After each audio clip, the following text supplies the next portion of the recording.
Hello everyone, and welcome to this extensive and comprehensive tutorial on visualizing farms and their satellite data using iFrame for our API users.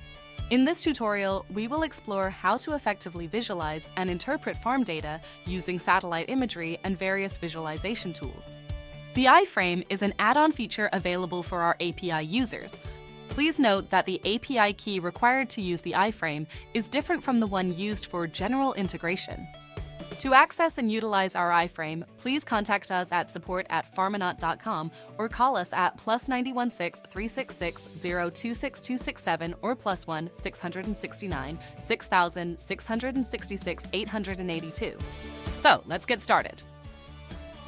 Firstly, open the URL with the required parameters, API key and field ID. You can obtain the API key from the website. It is essentially an identifier for your account. The field ID is a unique identifier for each field. The image type can be NDVI, NDWI, etc. Initially, NDVI is considered as a default. On our interface, we can identify the field-related information such as farmer name, farmer phone, field area, field name, and the crop. On the left side, we can visualize the satellite image field overlay, which changes accordingly with the image type and the color map. When the image type changes, color representation changes to convey different types of information.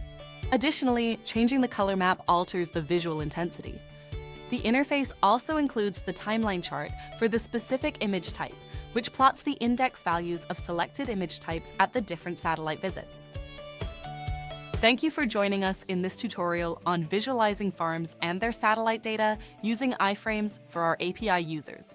Understanding how to effectively interpret satellite imagery and leverage visualization tools is crucial for modern applications in agriculture, environmental monitoring, and beyond. Stay tuned for more tutorials on advanced techniques in spatial data visualization and analysis.